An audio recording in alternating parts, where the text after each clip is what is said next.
Hey everyone, welcome to the show, My So-Called Fabulous. I'm Tiffany. Welcome back, you fabulous people. And I have a guest today. I'm just going to read a little bit about his resume because he's so fabulous.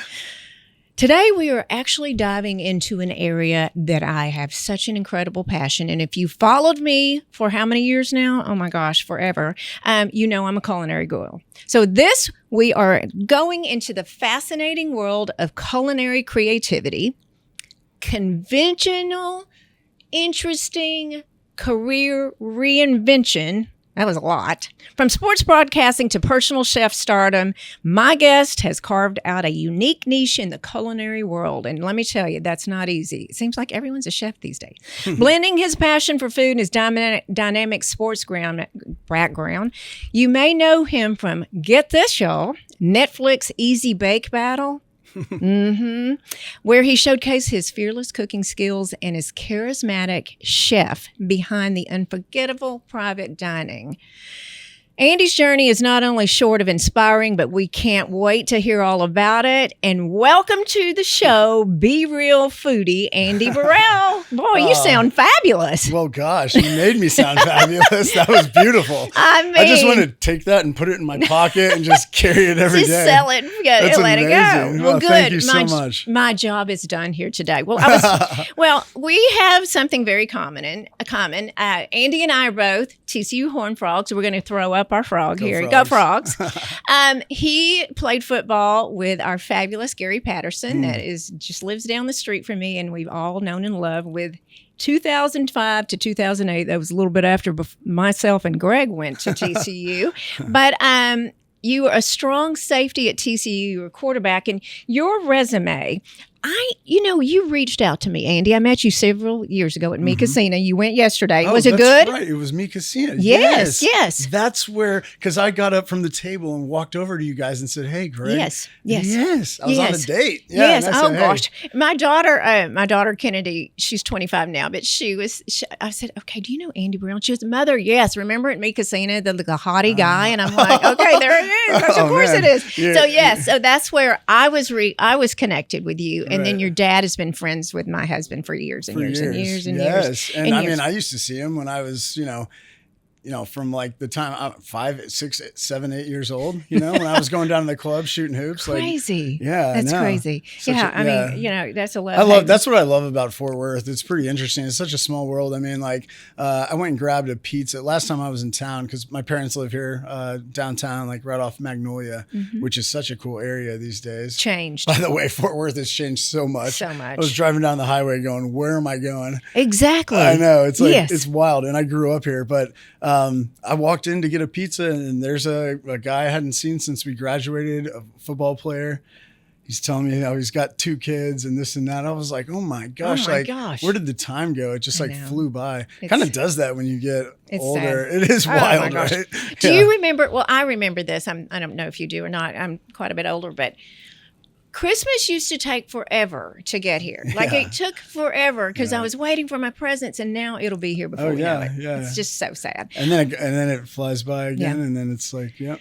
Andy, I was reading your beautiful resume and your bio, and wow, I have a lot of people that do reach out to me because I shared with you earlier, and my followers and listeners know this, and we'll share with your community.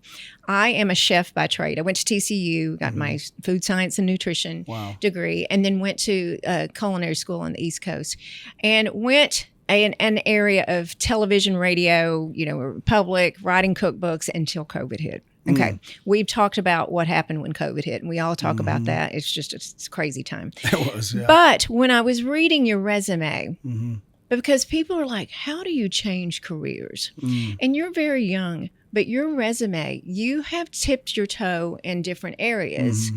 Tell us why and how this happened to you. I think that's a great question. I think it's just about being open to new opportunities and grinding and being a hustler. I think I've always been a charismatic individual. So it's one of those deals where I grew up in the kitchen. I grew up playing sports. People always ask me how did you get from being a sportscaster to being a chef? And it's like, well, and being an influencer and things like that. And it's like, well, it's really not that different. It's just things that I'm passionate about. And I took the ball and ran with it. So I think I'm just open to new opportunities, and I love making people happy. I love telling stories. So like with sports, I was able to, whether it was a 16-year-old Olympic boxer or an 18-year-old kid that's, trying to pick his university or whatever, or, an 80-year-old grandmother, I've always been able to like tap into people's emotions and personality and relate to them and build rapport. And then from there, it's like, and it's the same thing with food. I'm always telling stories with my food. My dad's side of the family is from Memphis, Tennessee. I grew up going to Memphis in the summers, and my great grandmother, Mom Burrell, she had like a huge garden, and she'd make us get out there and work and get our hands dirty, pick the vegetables, then go inside and help her prep everything. So all of these things are like they've happened over time. Yeah. And it's like it's so cool because I'm so grateful for everything that I've been able to experience in my life. And, I'm excited to see what's next because I kind of, like you said, I dip my toes in a lot of different things. So, yeah. And it's fun too. Mm-hmm. I had a career change in about 2020 when people just were like, oh, what's your Instagram? What's your Instagram? You've written cookbooks. Oh, well, I have a Facebook. Right. And that changes. But, when this starts, when I do this, I'm going to make a career out of it. And that's what I've done. Well, yeah. And also, like, I think, like, with local television, I got really close to some big gigs, like on NFL Network and ESPN. And that's a funny story. ESPN audition was awful. But wait, tell us, you have been a sportscaster because you went to TCU and you were broadcast journalism. Yes, ma'am. Yeah, I won an Emmy Award in like 2012. Golly, are you 1,000 years old? Yeah. Oh gosh. Thanks. She's been building me up to just bring me down. Just knocked him down a little bit. Love that. No, yeah. So, after the Michael Irvin situation right out of college, that's, it was always a stepping stone to get on television. And then, but local TV just doesn't pay well. Unless you've been in the game like 40 years, you're going to get paid like $45,000, $50,000. And I'm like over here, like I'm 25 years old and I'm asking my parents for rent money. And it was just like, I had to make a change and I needed to make money to exist, honestly, and to make myself or my partners, happy and things like that. So that's when I, pivoted and got into tech sales, and that was the first real money I ever made. Right. Yeah. But you know what? I can tell by looking at your YouTube, and we'll link all this in the show notes. You loved sportcasting. I do. I mean, if it was just paid, if you would have paid, if it had paid more, I could say, I get it. I mean, I was very, I was like raw and real too. A lot of times you see local television. I mean, I saw the guys I was watching it last night just to kind of peep in and check out. And I was watching Channel 5 and Channel 8 and I'm going, gosh, these guys are square, and so. They look like their hangers still in their shirts. And they talk like this. Channel 5, Andy Burrell. It was just like it was painful. It was painful to watch last night. It's almost like a trigger. I'm like, oh my gosh, I can't watch it. And my dad's like, that guy's terrible. You should be on there. I'm like, Dad, those days have passed. Like, can't afford it. Yeah, right. Like it's just not it. So, no. But with that, you're in the public eye, and you're a speaker, and you're very comfortable in front of the camera. Absolutely. Obviously, I love it. But then I can't remember. Was it before or after a Sportscast? When I just can't even believe I'm saying this. This is so funny. Gosh, hey, drum roll. You were personal assistant to Michael Irvin. Yeah, it's pretty wild. Do tell. Oh my gosh. So it's a wild story. So I had graduated. So my last semester at TCU, I wasn't playing football anymore. So it was the first time that, I wasn't expending that energy because that was a full-time job. And so I was able to get a internship at CBS Dallas. That's when I met my first mentor. And I was able to take all that energy that I had been using to like go over to the practice fields and work out and like study film and all those things, and then put it into, okay, how do I use a camera? How do I edit? How do I produce? How do I interview Dirk Nowitzki when he's like 15,000 feet tall? And that was my first starstruck moment, by the way. And so like, I got into that, and that's when, after I graduated, I was waiting tables at Joe T. Garcia's incredible experience, honestly. Made a lot of money. Made a lot of money. Yeah. I can remember just lifting up my console in my truck after a weekend and just cash just falling out of it. It was insane. It's crazy, right? It was wild. Yeah. So I was working there and I actually ran into, I was doing like, little radio shows and things like that. And I was blogging. This is like 2009. So like blogging was no one knew what that was. No, it wasn't, there was like no Twitter. There was no Instagram. Twitter was just kind of starting. Yeah. So anyway, I was doing all of those things and I ran into a lady who was doing a radio show and she's like, yeah, Michael Irvin's looking for an assistant. I was like, no way. But it was impossible to get in touch with him because if you know Mike, he's a scatterbrain. I mean, he's got a million different projects going on. He's super ADHD. So it was impossible to get him, but I ran into Randy Galloway, who's the great Randy Galloway. Shout out Randy. Just an I think he lives in Aledo. That's my guy. You gotta tag him. And my buddy runs to the back of Joe T's, and you know Joe T's, it's like 5 city blocks, right? And he's like, Randy Galloway's up there. You need to go see if you can make something happen. Because they all knew I was like hustling to get on television. I go up to Randy. I say, hey, can you help me get on TV? And he's like, oh, hell, I can't help you with that, son. And I was like, well, Michael Irvin's looking for an assistant. Could you introduce me? And he's like, Michael, hell, I work with Michael every day. Oh, no. And so then Randy reached out to Michael. And I was actually at Mi Casina. Dude, yes. And I got my BlackBerry because that was those days. And I looked down, it was an unknown number, and I'm going, nah, I'm not going to answer it. And then I'll never forget, there was a voicemail, and he was like, hello, Andy. This is Michael Irvin. I'm calling about the assistant's job. Call me back. And I'm like, how am I going to call you back? You didn't even, you called from a private number. So for like 2 weeks, I was just on edge, like looking at every call. And one night, driving home from Joe T's, he called me and no way. And he was like, show up at the studio at XYZ date or whatever. And I remember driving out there in my truck and it was pouring rain. Tiffany, it was pouring. I was going, what the heck am I doing? I didn't even know where I was going. I called Coach Pat. I couldn't get in touch with him. I called him 30 times. He did not answer. I called Patterson, GP, and I was like, Coach, should I do this? He's like, yes, go out there. And so then I ended up calling ESPN and I'm like, this is the ultimate hustle, is it not? And I like called ESPN. I like figured out they were on remote. So they're at some like furniture store or something doing the show. I show up. I'm like, there I am, like in my suit. I've got my briefcase. I just look such a nerd, like don't know what I'm doing. He still isn't there 5 minutes before the show. Finally, he walks in, sunglasses on. And then I walk up to him. I'm like, Mr. Irvin, Andy Burrell. Yeah. And he's like, where have you been? I've been looking for you all morning. I'm like, dude, I've called you 1,000 times. Oh, no. And he rocked the show. And then, man, that day was crazy. He gave me 2 checks. One of them was from Walt Disney, ESPN, and told me to take him to this lady at the Chase Bank, $25,000. He didn't even know who I was. So I run over there, and then I had to go take laundry to the laundromat. You did it all. And he gave me the keys to his Range Rover, and I would call all of my buddies. I'm like, dude, I'm in Michael Irvin's Range Rover right now. And I go to the laundromat, and the 2 sweet little gay guys there were like, oh, you're his new assistant. I was like, oh, okay. Right. And I had to go pack his bag, all his Louis Vuitton luggage, and like all his suits. Went back to the place, dropped everything off. He hops in like a town car, and he's like, oh, I'm going to LA. I'll call you when I get back. And I'm like, and this is before like you could even like search where to go. I had his car. I had to like drop off his car. Then his brother took me. It was just like bizarre. That is literally in a nutshell. That was the job with Mr. Irvin. Yeah. We have a good idea. It was wild. Like I said, 24/7, 3 phones. If he called at 5 a.m., I'd have, yes, sir, Mr. Irvin. I had to act like I was awake. Oh my gosh. I know, right? And he'd be like, change the flight. I can remember when he I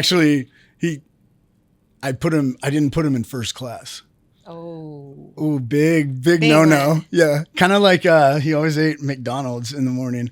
Like he doesn't eat a lot, but the stuff he eats is so random. But he always ate a sausage, egg, and cheese biscuit, no bread, cheese in the middle. Oh my gosh. The first time I got it, I didn't check the bag. And I got back and he was like, what is this? I was like, it's what you asked for, isn't it? And he's like, the cheese is all over the bottom. It's not in the middle. How am I supposed to pick this up and eat it? So from then on out, I learned in Spanish. I was like, queso la medio, por favor. I was like, please put the cheese in the middle. And I never made that mistake again. I'll bet. Isn't that wild? So that was a 2-year gig? Yeah. Longest assistant he had ever had was 4 months. And I ended up working for him for 2 years. So what made you want to move on from that job? You know, for me, Tiffany, it was always a stepping stone. Sure. It was like an opportunity to learn the business, network, meet a ton of like awesome people like in the industry, Hall of Famers, travel, go to LA, New York, Miami, you know, so, but it was always the stepping stone to go to television. Next. Yes, exactly. So where did you go from there? Because that, I bet you just said, I never want to do this again. I've learned. Yeah. I could be your assistant, but I wouldn't be anybody else. Like, there's a position. It was a heck of a job, man. But I went to Lafayette, Louisiana. So I don't know what market it was, maybe like 112 or something like that, you know? And it was a complete culture shock because I was like, I went from driving around convertibles in Beverly Hills, staying at the Wilshire and Penthouse Suites to like Lafayette, Louisiana. But it was incredible because the people in Lafayette and Cajun country, open arms. They're like, come on in, brother. You're one of ours now. The culture, the music, the people, the food. The sports, like per capita. Well, I also worked in South Florida, which is incredible high school football, but like the football in Louisiana was just like off the chain. So, really? Oh my gosh, so many incredible players that end up going pro and Hall of Fame and stuff like that. So, I'm super blessed and super grateful that I was able to have that experience. And also that was the first time I learned how to use a camera and like white balance and edit video and all those things. And I had another mentor there that was just incredible. So Donald, he was great. And he would get on me, you know, he'd be like, this video's no good, you know, and I would just be crushed because I'd drive 45 minutes out into the sticks of Louisiana by the crawfish fields and stuff. And it was just like, and then I'd get out there and I'd shoot the video and drive back and it was no good. And I was like, oh my gosh. So I learned how to like do it again. Yeah. But from that, I learned how to like not make those mistakes. Like make sure you have extra batteries, make sure you're white balancing, make sure you're doing all these things. So it paved the way for the rest of my career. And that's where I won the Emmy as well. So that was... And what was that? That was television. It was so cool. Yeah. It was a guy, Dustin the Diamond Poirier. And so if you watch UFC or MMA, you definitely know who this guy is. But at the time, he was a nobody.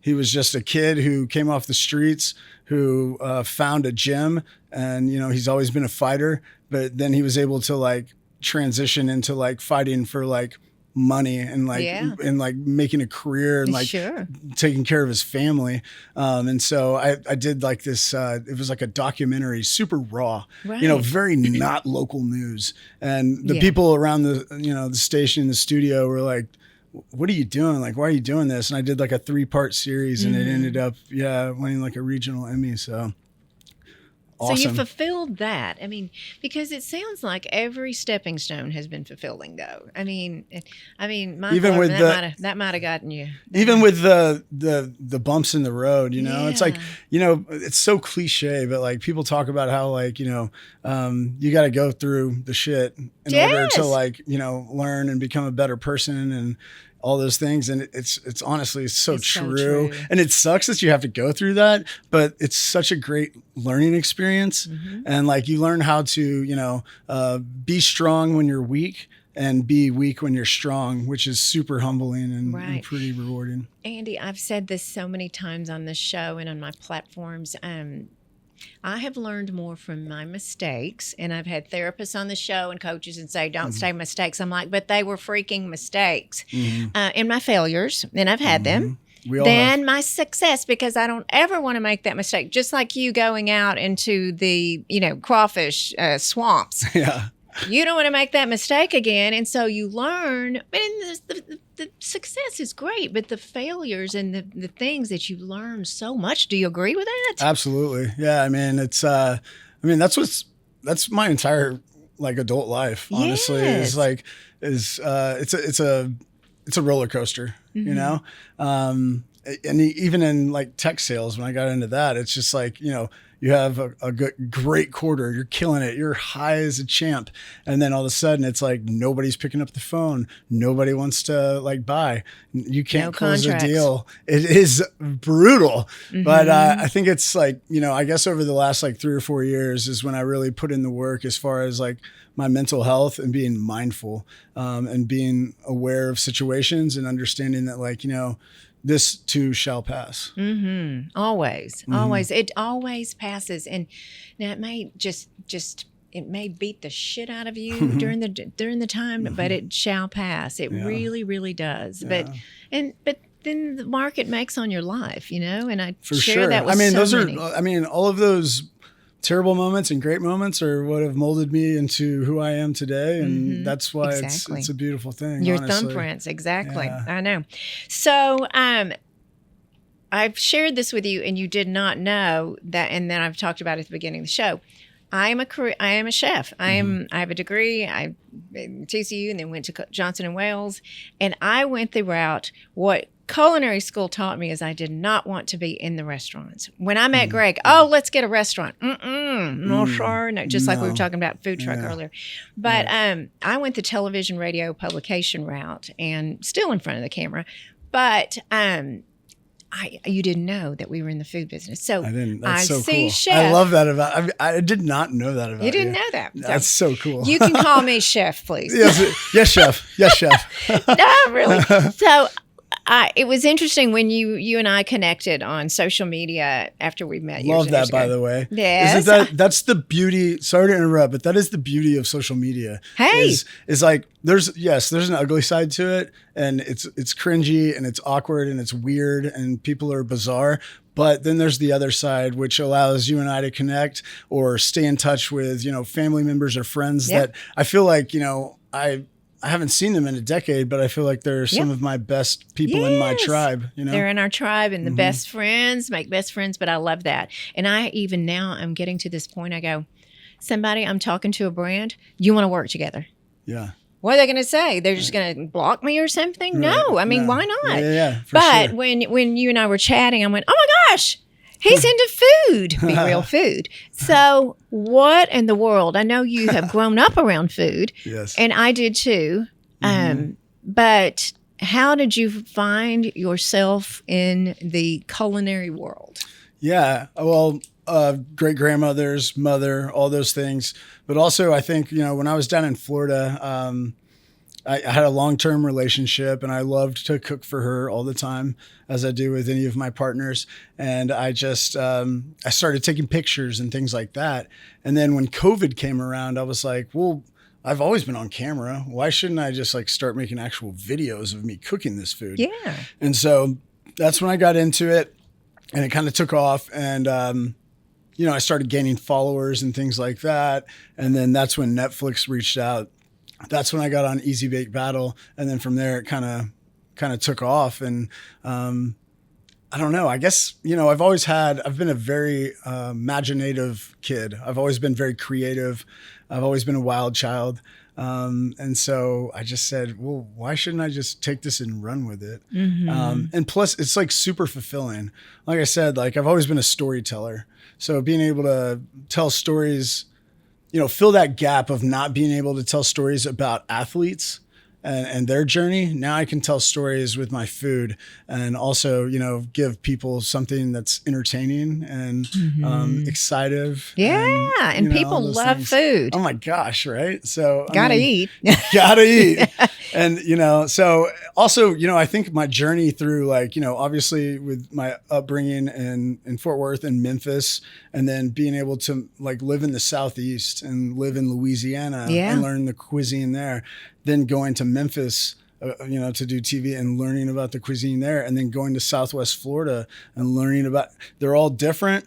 And so I feel like it's a very diverse, yes. Yeah, it's pretty cool. So I kind of take all of that and just put it in and, go from there. So So come from a background of foodies. My mother's deceased, but she was very much a foodie, and did the catering side just like as you are. My great grandmother didn't speak a word of English, French, and in Louisiana. And worked in the shipyard. She had a restaurant, and the soldiers would come over with linens and lace and trade it for bowls of gumbo. Wow! I mean, it was just the history. So badass! Isn't that so cool? I love that story. I still have them. I have you the. Get some goosies there. I get some goosies thinking about my grandmother. Cool. That is so beautiful. And you know what? She probably didn't have the money to do that, but her heart gave them bowls of gumbo that was made from a duck out of the yard. That's incredible. That reminds me of a story. So my great grandmother, Mom Burrell, and her husband, they used to like travel in like a chuck wagon essentially in the early 1900s or whatever, 1920s, and feed people along the way. And that's how they made their money. So she would stop, and then they would like cook dinner for him and everything. And that's another thing about Louisiana. Such a cool place. I love that we have like these like ties that we didn't even know we had. I think that's really cool, Tiffany. But like I used to show up to tailgates and like they're like, Andy Burrell, KATC, Sportscaster, come over here, bro. And if you don't eat it, it's like completely, totally rude, right? So you better get over there. I don't care if you just ate a whole pot of gumbo. You better go eat another one. And I would go over there, man, and they used to hook it up. And it was funny because when I got to Memphis, I would show up at tailgates and I'm like, hey, guys, I'm here. And they were tailgating and I'm like, and they're like, what are you doing here? So it's like Louisiana is just, the people down there, they're just built different. They're different. Every place is different. But my goodness, the barbecue in Memphis. Oh, yeah. So I lived on Front Street, which is I lived across the street from the Lorraine Motel where Martin Luther King was assassinated, which was awesome because history. I would go over there at night and like meditate and you could just feel the energy. It was wild. Wow. But yes, every time I stepped out of my little loft, I had this cool little what do they call it? Like where it was brick on the walls, and I would walk out and the first thing I would smell, there was a place called Central Barbecue. Or every time I covered the Redbirds, which is the AAA St. Louis Cardinals baseball team, which was really cool because like you could like look out there and be like, that guy's gonna be an all-star, and then like 2 weeks later he'd be gone and he's on Sports Center top 10. But every time you went to that stadium, it was smack dab middle of downtown, and you could just smell Rendezvous, the barbecue spot. Gosh. And you're like, isn't that cool? In that Rendezvous, you like kind of walk down an alley and you can just see the smoke and you don't even know where up. You're going. I know. So dark. Oh God, those ribs though. Okay, so you're making me hungry. I know, I'm starving now. When I was introduced, I worked for Southern Living magazine for many years. Wow, did you really? Yes. Are you kidding me? No, that is incredible. The Queen, yes, wow. yes, for probably 10 years. So yeah, my gosh, I love Southern Living. Oh, I mean, it's amazing. But that's one of the things that I do. I buy like old school Southern. I go to like half price books. Yeah, and I buy like OG, like 90s Southern Living, Cooks Illustrated. This thick. Yeah. And Bon Appetits. Yeah. And then I take those because I think it's kind of cool. Like a lot of people go on the TikTok trend and they'll find recipes and then everyone's doing it. Meanwhile, I'm like finding stuff from like the 80s and 90s and then like kind to make it my own, which I think is kind of cool. Oh, but, yeah. Southern Living. When I go to Memphis, it was my territory for a while, and I'd go teach cooking schools. Wow. And we would land and go to Corky's Barbecue. Oh yeah. Wow. And their pulled pork sandwich. If you go, you have to get the coleslaw on it. Don't not do it. Yeah, you have. Don't not do it. That's absolutely. Don't be weird and not do it. Okay, exactly. Just do it, and you'll thank Andy and myself for sure. Oh gosh. If you don't do it, they're going to be like, "What? Who are you? Where are you from? Weirdo, Texas." Yeah, exactly. All right, Andy. So I want to know a little bit, because in your careers, what has this done with relationships, and even, I'm going to say the word, I don't like to say this a lot, but change in your life, has this created adult trauma or has this helped adult trauma? Not that you've had any, but no, I have. A lot of people do. I absolutely And they have. won't say it. Well, I'm saying it. I've definitely had trauma, via relationships and also moves and things like that. I think That's a great question, Tiffany, but I think it's on both ends. I think that like, yes, it's created it, but as time has gone on and I've matured and I've taken care of my emotions and like sought out help and gotten therapy and things like that, it's helped my emotional IQ grow. And I've like learned so much about myself and about coping and like the correct ways to cope rather than like just, you know, turning into alcohol or going out and seeing women and, you know, being promiscuous or whatever it is. Instead, I've like found a way to, you know, deal with it, meditate, routine, regimen, reading, talking about things, communicating rather than just, you know, kind of bottling it all in and thinking that it's, you know, going to go away because we're all going to have pain. We all have pain. It's just part of life. Instead of just brushing that pain off, I've found a way, and I still have to work on it, but I've found a way to, you know, acknowledge that pain and understand that it's there. And it's like, that's not who I am. It's just what's happening right now. Mm-hmm. Oh, it doesn't define you. Exactly. And if more people would have this attitude, in my opinion, if more people have the attitude to embrace this change and to get help, I mean, listening to a podcast, going to see a therapist, not turning to our vices, of course. Exactly. You know what I mean? Yeah. And I mean, it's hard to find help. I mean, for so long, I couldn't find a therapist that actually would listen or a psychiatrist that would actually ask questions and like understand where I'm coming from. It's kind of like, you know, you go see all these psychiatrists, it's expensive. It's difficult to find anybody. And then when you find them, they just kind of want to write a script and then throw it out the door. And it's like, well, that's not really what I'm dealing with. I actually need help in another way. Yeah. So that was really hard. And that happened for a long time. And finally, thank God, you know, I found a couple of guys in Fort Worth that have just been incredible. Good. It was like the first time. Usually, you know, there's all these online deals and stuff. And it's like, this person's in like, you know, Florida and I'm in Austin. And it's like, I'm talking to them and they don't care. It's just dollars in their pocket. But I finally found somewhere where I could walk in and talk and like, they ask questions and they understand, and then they actually like come up with a game plan rather than just a script, right? Which is pretty awesome. Honestly, I'm so freaking grateful for that because it's honestly, especially over the last year, it's like really changed my thought process and my way of thinking and everything that I do. Good. So yeah. Yeah. And, you know, I know there's a lot of online and you even asked me, are we doing this live? Or I did a podcast this morning out of Pittsburgh and it's great, but I love the connection, the energy that you have with a one-on-one. Same thing with therapy. Go back to therapy, Seriously. being there, you know, I mean, once you establish a relationship, it's different, but so food has helped you immensely because you can pour your personality and your passion in it and make people happy. Yes. Thank you. Yeah, exactly. Right? I can entertain, you know, You're an entertainer. Also, I can tell. Yeah. Right. Well, you know, you can do it. Like I can do it from my house, you know, as far as the like creating videos. And like, that's another thing is like, I've always been a creator.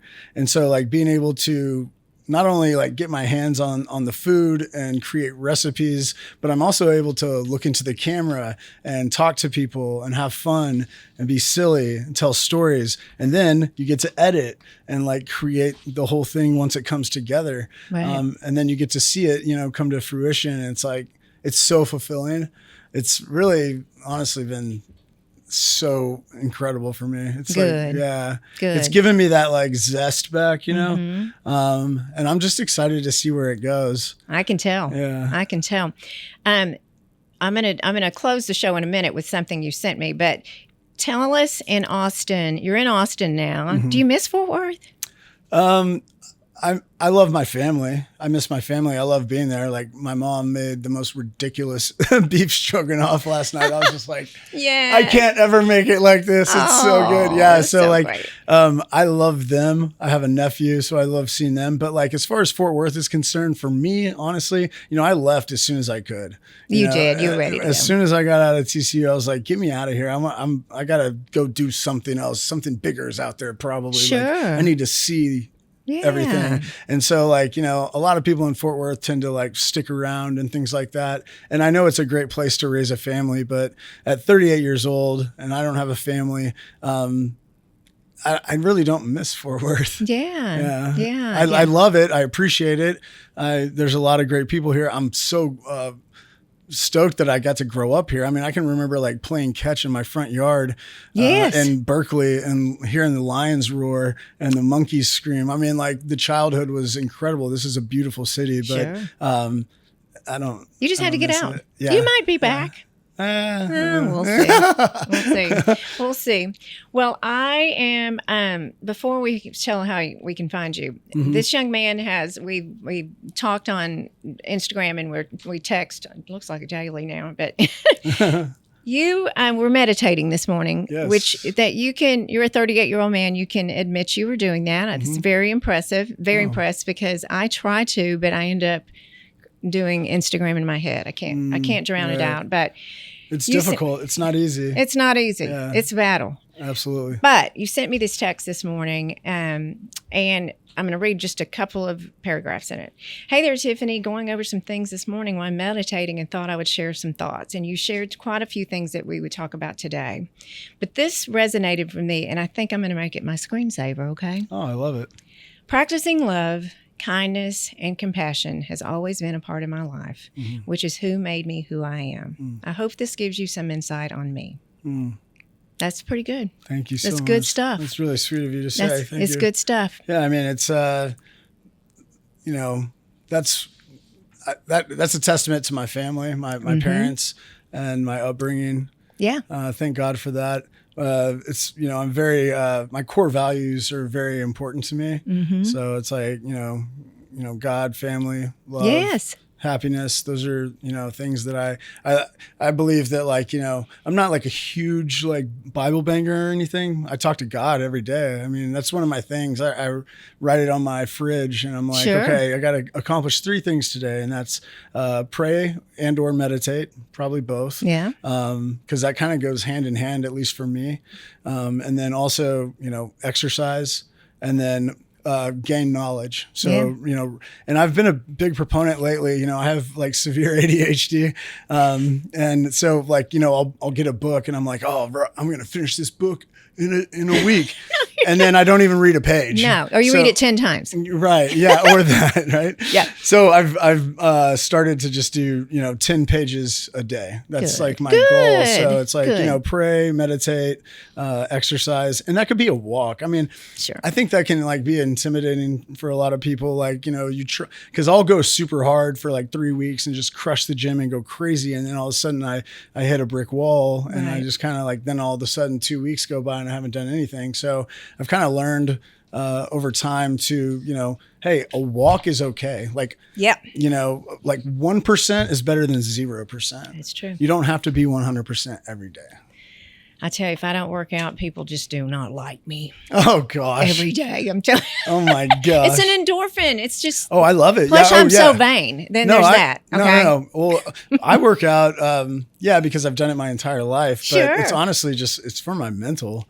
I mean, I'm a different person when I'm done with the workout. Even if I'm like cringe and I'm like, oh God, I got to work out today. Even if I just go get some fresh air, do some push-ups and take a walk, I'm a different person afterward. It's pretty incredible. Okay, Guy, how can we find you? Okay. So I have a podcast as well. Nothing like this bad boy. But this is giving me motivation. Okay. Would you ever have me on your show? 1000%. Okay. I would love that. Okay. So it's called Relatable.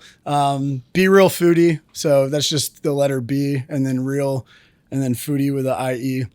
On Instagram, TikTok, and on YouTube. And like you can go back and see on my YouTube, you can see baby Andy on television talking sports.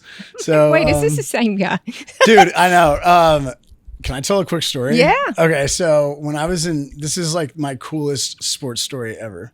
And it's also a testament to like dedication, hard work, and like keeping your head down and grinding. So I was in Memphis. The Lakers were playing the Grizzlies, and I used to be courtside. I'd have to sit on my butt with this huge camera and film the games. And it was so awesome because you'd see like Kevin Garnett and like all these people, like straight up so close up. And they were playing the Lakers. Kobe got hurt. He hurt his Achilles.